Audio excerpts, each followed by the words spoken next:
vegetables or fruits that can make up the bulk of the juice, and these are vegetables with high water content, and I love using cucumbers for that. Celery also works great. Then you're going to want to add some extra vegetables that are adding either flavor or extra nutrients, and great things are kale, lettuce, carrots, things like that. Finally, you're going to want to sweeten up your juice by using an apple or pear, pineapple, some kind of fruit with a lot of sweetness. And then I like squeezing in a little bit of lemon, and that helps cut the bitterness of things like kale and celery.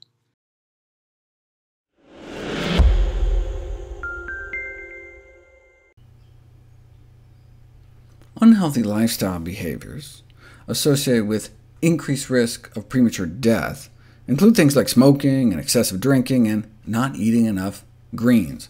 The best way to get your greens is in whichever way you'll eat the most of them, and one way to sneak extra greens into your daily diet is with whole food smoothies, a potent blend of good nutrition in a quick, portable, delicious form. The Mayo Clinic offers this as a basic green smoothie recipe, combining the healthiest of fruits, berries, with the healthiest of vegetables, dark green leafies. 2 ounces of baby spinach is about 1.5 cups. Curly parsley is another mild beginner green to start with. Surprisingly, the sweetness of the fruit masks the bitterness of the greens, such that the pickiest of children love them, along with any adults who would otherwise not be consuming dark green leafy vegetables for breakfast.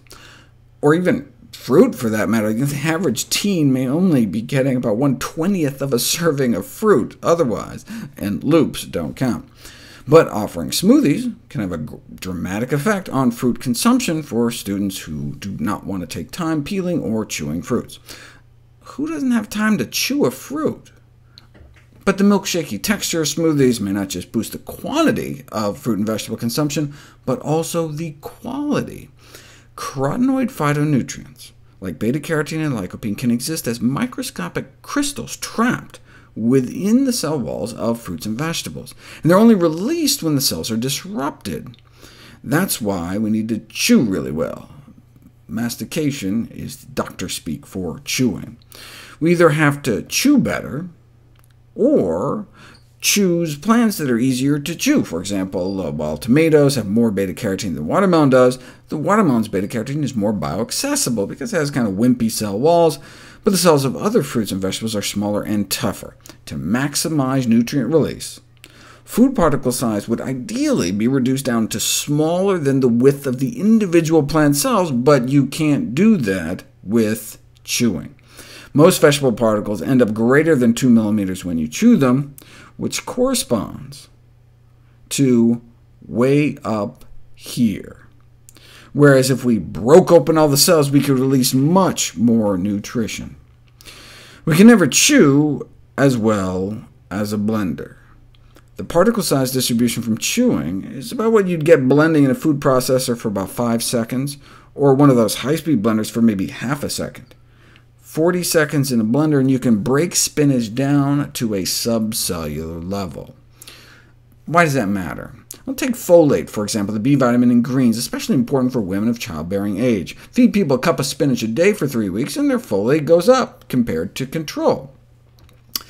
But even just chop it up finely with a knife first before chewing it, and you end up with more than twice as much ending up in your bloodstream. And the same absorption-boosting effect with lutein, the green's nutrient so important for our eyesight. It's not what you eat, it's what you absorb. But for lutein, the boost was only 14%, so a few extra bites of the whole leaf greens would have gotten you just as much, and some other nutrients, such as vitamin C, aren't affected by pre-chopping at all. And this is less of an issue with cooked vegetables. This is for raw carrots. Boil the carrots for 3 minutes first, and even just regular chewing can release like 10 times more, but not as much as blended.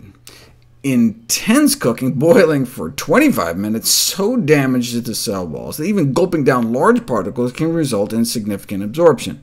But even then, blending may double carotenoid availability, explaining why we may be able to absorb 3 times the alpha and beta-carotene from pureed cooked carrots compared to mashed cooked carrots. So, blending vegetables, raw or cooked, into soup, sauces, and smoothies can maximize nutrient absorption.